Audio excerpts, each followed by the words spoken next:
ছুটি বাড়ছে না আর, বন্ধ থাকবে গণপরিবহন ও শিক্ষা প্রতিষ্ঠান। করোনায় আরও 22 জনের মৃত্যু, শনাক্ত 1,500। শিথিলতার কারণে করোনা পরিস্থিতির অবনতির আশঙ্কা। কালবৈশাখীর তাণ্ডবে দেশের বিভিন্ন জেলায় নিহত 8।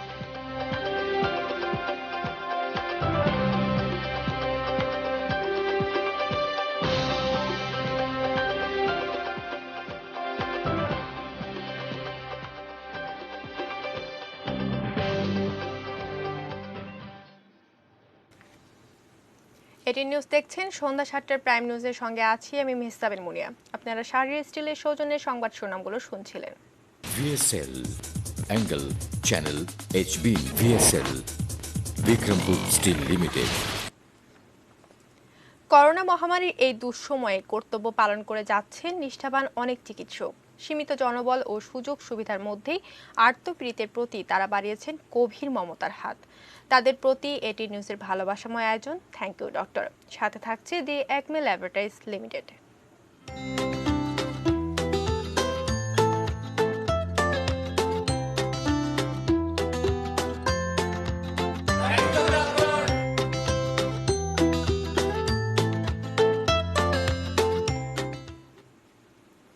দেখতে প্রতিদিনই চোখ রাখুন এটি নিউজের পর্দায়। এবারে বিস্তারিত। 30 মের পর আর বাড়ছে না সাধারণ ছুটি, তবে বন্ধ থাকবে গণপরিবহন, শিক্ষা প্রতিষ্ঠান। প্রধানমন্ত্রী এর অনুমোদন দিয়েছেন। কিছু নির্দেশনা সহ বৃহস্পতিবার এ সংক্রান্ত প্রজ্ঞাপন জারি করা হবে বলে জানিয়েছেন জনপ্রশাসন প্রতিমন্ত্রী ফরহাদ হোসেন। করোনা ভাইরাসের সংক্রমণ ঠেকাতে 26 মার্চের পর থেকে দফায় দফায় বাড়ানো হয় ছুটি। সর্বশেষ গত 16 মে পঞ্চম দফায় ঈদ সহ ছুটি বাড়ানো হয় 30 মে পর্যন্ত।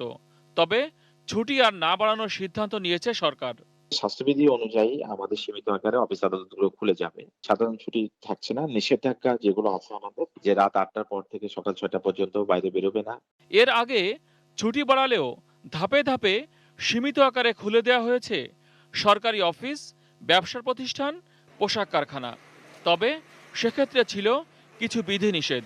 তাই ছুটি না বাড়লেও সংক্রমণ রোধে স্বাস্থ্যবিধি মানতে হবে। জেলা থেকে আরেক জেলায় যাতায়াতের ব্যাপারে এই 15 তারিখ পর্যন্ত, 15 জুন পর্যন্ত কড়াকড়ি থাকবে, কঠোরতা থাকবে। এক জেলা থেকে আরেক জেলা, বিশেষ করে জেলার প্রবেশ মুখে এবং বহির্গমন মুখে আমাদের চেকপোস্ট থাকবে। আর জেলা প্রশাসক সেগুলো ব্যবস্থা করবে পুলিশ প্রশাসনকে সঙ্গে নিয়ে। 31 থেকে 15 তারিখ পর্যন্ত এই নিষেধাজ্ঞা নিয়েই আমাদের সীমিত আকারে অফিস আদালত খোলা থাকবে, হাট বাজার দোকানপাট এগুলো খোলা থাকবে 4টা পর্যন্ত। ঈদের ছুটিতে অনেকেই ঢাকা ছেড়েছেন। ছুটি আর না বাড়ানোই তাদের কর্মস্থলে ফিরতে হবে। তাই এক জেলা থেকে অন্য জেলার যোগাযোগে নিষেধ থাকলেও তাদের জন্য কড়াকড়ি শিথিল করা হবে। তাদের জরুরি আছে তারা ফিরে আসবে এবং স্বাস্থ্যবিধি অনুযায়ী ফিরতে হবে। গণপরিবহন বন্ধ থাকবে, রেল বন্ধ থাকবে, লঞ্চ বন্ধ থাকবে, যাত্রীবাহী নৌযান, রেল চলাচল এবং গণপরিবহন বন্ধ থাকবে। তবে স্বাস্থ্যবিধি অনুসরণ করে স্থলে যাতায়াতের জন্য কর্মস্থলের যে যানবাহন আছে সেই যানবাহন এবং ব্যক্তিগত হালকা যানবাহন সেটা চলবে। সাধারণ ছুটি ঘোষণার আগে থেকেই সংক্রমণ রোধে বন্ধ করে দেওয়া হয়েছিল শিক্ষা প্রতিষ্ঠান। তবে সাধারণ ছুটি আর না বাড়লেও আপাতত শিক্ষার্থীদের ঘরেই থাকতে হচ্ছে। শিক্ষা প্রতিষ্ঠান বন্ধ থাকবে, তবে অনলাইনে এবং ডিসটেন্স লার্নিং এর যে কোর্স আছে সেগুলো চলতে থাকবে। ছুটি শেষে অভ্যন্তরীণ রুটে বিমান চলাচল করতে পারবে। ধর্মীয় প্রতিষ্ঠানগুলো চলবে আগের নিয়মে, স্বাস্থ্যবিধি মেনে। মহসিন কবির, এটিএন নিউজ, ঢাকা। যাচ্ছি করোনা প্রসঙ্গে, জানাবো worldometers.info অনুসারে বিশ্বের সর্বশেষ করোনা পরিস্থিতি। সারা বিশ্বে আক্রান্তের সংখ্যা 57,13,052, সুস্থ হয়েছেন 24,54,454 জন এবং মৃতের সংখ্যা 3,52,900। বাংলাদেশে আক্রান্তের সংখ্যা 38,292, সুস্থ হয়েছেন 7,925 জন এবং এ পর্যন্ত মৃতের সংখ্যা 544।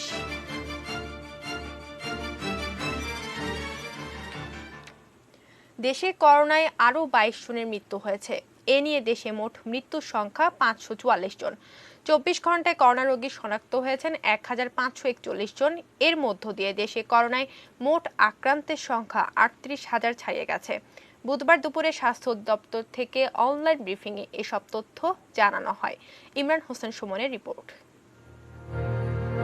প্রাণঘাতী করোনা ভাইরাসে দেশে রোগী শনাক্ত ও আক্রান্তের সংখ্যা বাড়ছে প্রতিদিনই।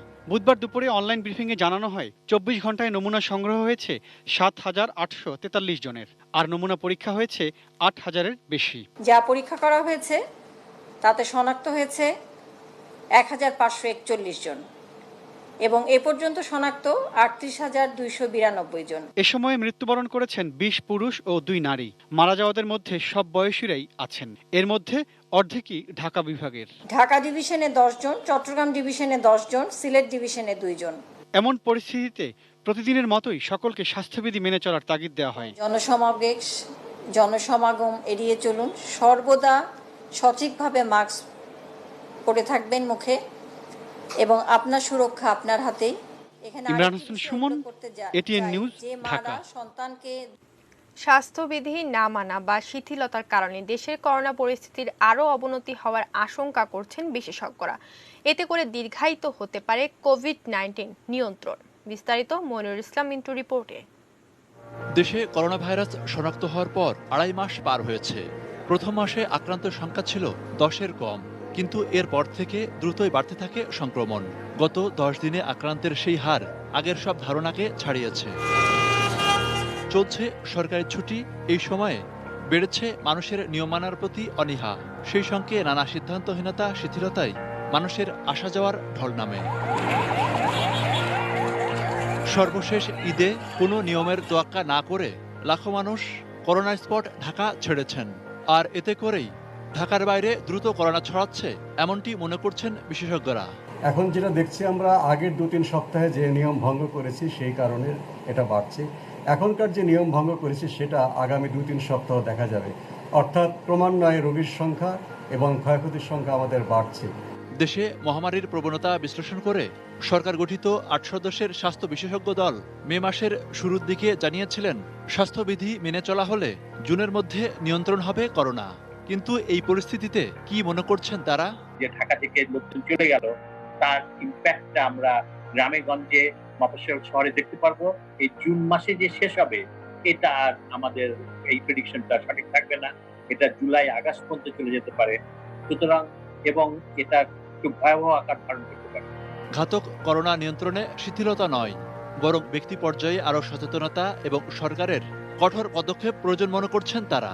যারা স্থানান্তরিত হবেন ঈদের পরে আবার শহর থেকে গ্রাম, গ্রাম থেকে শহর বা শহর থেকে শহরে, গ্রাম থেকে গ্রামে যাবেন, তাদের অবশ্যই প্রাতিষ্ঠানিক কোয়ারেন্টাইন নিশ্চিত করতে হবে তাদের কর্মস্থল এবং এলাকা থেকে। জনস্বাস্থ্য বিষয়ে সচেতন না হয়, তার নিজের জন্য তো ক্ষতি হবে, কিন্তু নিজে না হয়ে অন্যকেও যদি সে সংক্রামিত করে, সুতরাং সেই ক্ষেত্রে অবশ্যই আইনের প্রয়োগ প্রয়োজন। Monirul Islam Mintu, ATN news, Dhaka. কোভিড-19 এবং অন্য রোগে আক্রান্ত রোগীদের চিকিৎসা প্রদানে দেশের সব সরকারি ও বেসরকারি হাসপাতালগুলোকে বিশেষ নির্দেশনা দিয়েছে স্বাস্থ্য মন্ত্রণালয়। এ বিষয়ে ব্যবস্থা নিতে দেশের সব সরকারি বেসরকারি মেডিকেল কলেজ, হাসপাতাল, ক্লিনিক ও ডায়াগনস্টিক সেন্টার মালিকদের সংগঠনের কাছে এরই মধ্যে চিঠি দেওয়া হয়েছে। চিঠিতে বলা হয়, অধিদপ্তরে জনস্বাস্থ্য বিশেষজ্ঞরা বিভিন্ন দেশের কোভিড-19 চিকিৎসা ব্যবস্থা পর্যালোচনা করে কোভিড-19 এবং নন কোভিড রোগীদের একই হাসপাতালের ভিন্ন ভিন্ন অংশে স্বাস্থ্যসেবা দেওয়ার পরামর্শ দিয়েছেন। সেই পরামর্শ বাস্তবায়ন করতেই স্বাস্থ্য মন্ত্রণালয়ের এই নির্দেশনা। এর ফলে করোনাকালে চিকিৎসা নিতে আসা ক্যান্সার এবং অন্যান্য জটিল রোগে আক্রান্তদের ভোগান্তি দূর হবে। সরকারের একের পর এক সমন্বয়হীনতায় দেশের করোনা পরিস্থিতি আরও খারাপ হচ্ছে বলে মন্তব্য করেছেন বিএনপি মহাসচিব মির্জা ফখরুল ইসলাম আলমগীর। দুপুরে নিজ বাসা থেকে অনলাইন ব্রিফিংয়ে তিনি করোনা পরীক্ষার সুযোগ বৃদ্ধিরও দাবি জানান। এ সময় দলের প্রতিষ্ঠাতা জিয়াউর রহমানের ৩৯তম মৃত্যুবার্ষিকী উপলক্ষে ১২ দিনের কর্মসূচি ঘোষণা করেন তিনি। ঢাকার বাইরে যেতে পারবেন না, আবার বলছেন যে নিজের গাড়িতে যেতে পারবেন। আপনি দেখুন না সিদ্ধান্তগুলো কিভাবে আপনার ওভারল্যাপিং হয়েছে, একটার উপর আরেকটা আসছে, একটার সঙ্গে একটা কোনো সামঞ্জস্য নেই। এই জন্যই কথাগুলো বলছি আমরা। দেশে বিদেশে কোথায় প্রশংসিত হচ্ছে আমরা জানি না। এটুকু বলতে পারি, আমরা শুধুমাত্র সমালোচনার জন্য নয়, মানুষকে বাঁচানোর জন্য, সহযোগিতা করার জন্য সরকারের কাছে বারবার হাত বাড়িয়ে দিয়েছি। সরকার সেই হাত গ্রহণ করেননি। আমরা এখনো করছি, আমাদের মতো করে আমরা কাজ করছি। যাচ্ছে অন্য খবরে। কালবৈশাখীর তাণ্ডবে জয়পুরহাট, নারায়ণগঞ্জ ও বরিশালে ৮ জন মারা গেছেন। এর মধ্যে জয়পুরহাটে গাছ ভেঙে পড়ে মারা গেছেন মা ও ২ সন্তান। ঝড়ে হাজারো ঘরবাড়ি ক্ষতিগ্রস্ত হয়েছে। রাজধানীতেও গাছপালা ভেঙে চলাচল ব্যাহত হয়েছে অনেক জায়গায়। প্রবল বর্ষণেও কোথাও কোথাও জলাবদ্ধতারও সৃষ্টি হয়।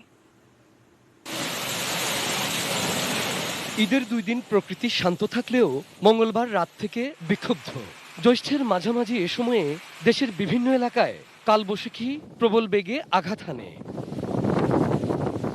জয়পুরহাটের খেতলালে বাড়ির উপর গাছ ভেঙে পড়লে মা ও ২ শিশুর মৃত্যু হয়। কালাই উপজেলায় দেয়াল চাপায় শিল্পী বেগম নামে এক নারী মারা যান। ঝড়ে ২ উপজেলার অন্তত ৪০টি গ্রামের ২০০০ ঘরবাড়ি ক্ষতিগ্রস্ত হয়। নারায়ণগঞ্জের সিদ্ধিরগঞ্জের রসুলবাগ এলাকায় বজ্রপাতে ট্রান্সফরমার থেকে বিদ্যুতের তার ছিঁড়ে টিনের ঘরের উপর পড়ে। এ সময় ঘর থেকে বের হতে গিয়ে ২ শিশু ও এক নারী বিদ্যুৎ স্পৃষ্টে মারা যান। দগ্ধ হন ওই ঘরে থাকা আরো ৪ জন। বরিশালের মুলাদিতে বজ্রপাতের ঘটনা ঘটে। এদিন সকালে বজ্রপাতে একজনের মৃত্যুর খবর পাওয়া গেছে। তুমুল ঝড়ে রাজধানীর হাতিরঝিলের ওয়াকওয়ে এবং সড়কের উপর বেশ কয়েকটি জায়গায় গাছপালা ভেঙে পড়ে। মিন্টু রোডে গাছপালা উপড়ে পড়ায় সকালের দিকে এই সড়কে যান চলাচল বন্ধ হয়ে যায়। হাইকোর্টের সামনের সড়কেও একই দৃশ্য। ঝড়ে দেখছি ওই জায়গা থেকে যে বাদামের গাছটা অন্য অনেক গাছ ভেঙে গেছে। বট গাছ আর মেহগুনি গাছ এগুলো কাটতেছে। রাষ্ট্রীয় অতিথি ভবন পদ্মার সামনে বিভিন্ন সেবা সংযোগের উপর গাছপালা ভেঙে পড়ে। এ সময় সংযোগ বিচ্ছিন্ন হয়ে যায়। কাকরাইল মসজিদ থেকে এদিকে দেখলাম যে অনেকগুলো গাছপালা ঝড়ে মোটামুটি ক্ষতিগ্রস্ত হয়েছে। ঝড় বৃষ্টিতে বেগুনবাড়ি, কাজীপাড়া সহ বিভিন্ন এলাকায় জলাবদ্ধতা দেখা দেয়। এসব এলাকার বাসাবাড়িতেও পানি ঢুকে পড়ে। ঈদ ছুটি শেষে অফিসগামী লোকজন এবং জরুরি প্রয়োজনে যারা বের হয়েছেন, জলাবদ্ধতার কারণে নাকাল হন তারা। 10 থেকে 12 ঘন্টা পর্যন্ত থাকবে। আর এখন তো রাস্তা ঘুরছে, এখন দেখা যাচ্ছে যে এই পানিটা কখন সরবে তারও কোনো গ্যারান্টি নাই। একে Azad, ATN news, Dhaka. Prime নিউজের সময় হলো 22টি বিরতি নিয়ে, আর বিরতির পর যা থাকছে।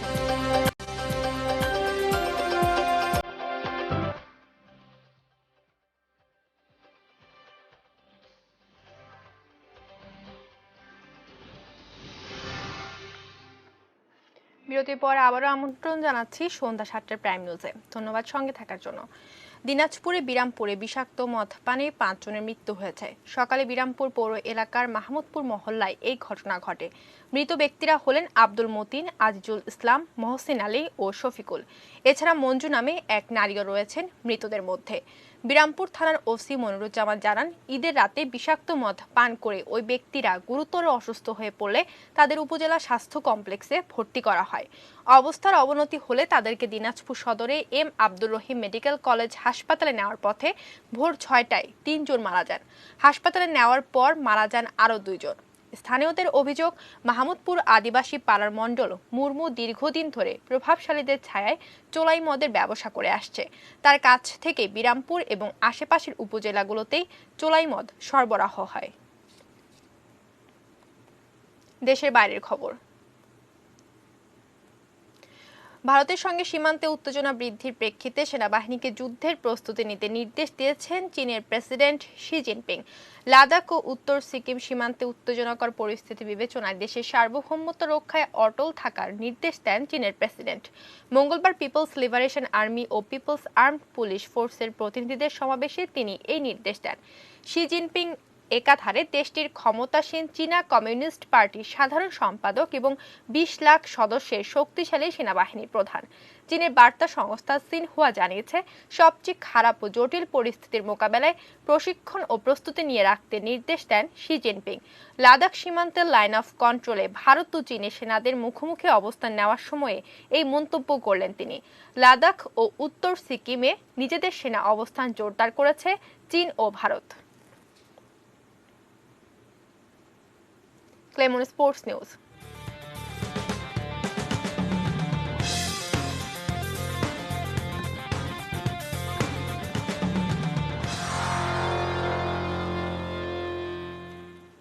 বিশ্বজুড়ে করোনা পরিস্থিতির কারণে টি-20 বিশ্বকাপ পেছানো হতে পারে বলে গুঞ্জন ছিল, তবে আইসিসি আজ জানিয়ে দিয়েছে এরকম পরিকল্পনা নেই তাদের।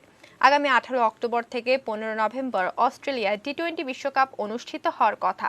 বিশ্বকাপ পিছিয়ে গেলে ভাগ্য খুলে যাবে ভারতের টি-20 ক্রিকেট লিগ আইপিএল এর। ভারতীয় গণমাধ্যমগুলো জানিয়েছে আইপিএল অক্টোবর নভেম্বরই হওয়ার কথা, তবে আপাতত তার হচ্ছে না। ভিডিও কনফারেন্সের মাধ্যমে আগামীকাল ক্রিকেটের সর্বোচ্চ নিয়ন্ত্রক সংস্থা আইসিসির বোর্ড সভা অনুষ্ঠিত হবে। ওই সভার প্রধান আলোচ্য বিষয়ের একটি টি-20 বিশ্বকাপ। ভারতীয় দৈনিক টাইমস অফ ইন্ডিয়াকে আইসিসির একজন মুখপাত্র জানিয়েছেন, টি-20 বিশ্বকাপ স্থগিত করার কোনো সিদ্ধান্ত নেয়নি আইসিসি, পরিকল্পনা মতোই প্রস্তুতি এগিয়ে চলেছে। শেষ করব প্রাইম নিউজ, তবে তার আগে এক নজরে শাহরিয়ার স্টিলের সৌজন্যে শিরোনামগুলো জানিয়ে দিচ্ছে আরো একবার।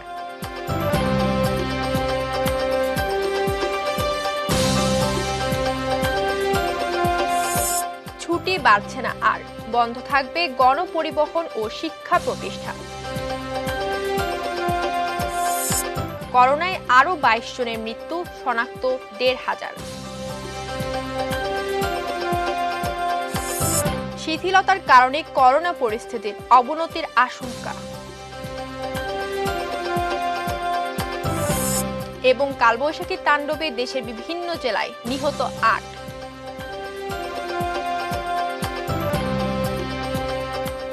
এই ছিল প্রাইম নিউজ। সঙ্গে থাকুন, দেখতে থাকুন এটিএন নিউজ। এটিএন নিউজের ব্রেকিং নিউজ মোবাইলে পেতে টাইপ করুন START স্টার্ট স্পেস AN এবং পাঠিয়ে দিন 5159 এই নম্বরে। ধন্যবাদ সবাইকে।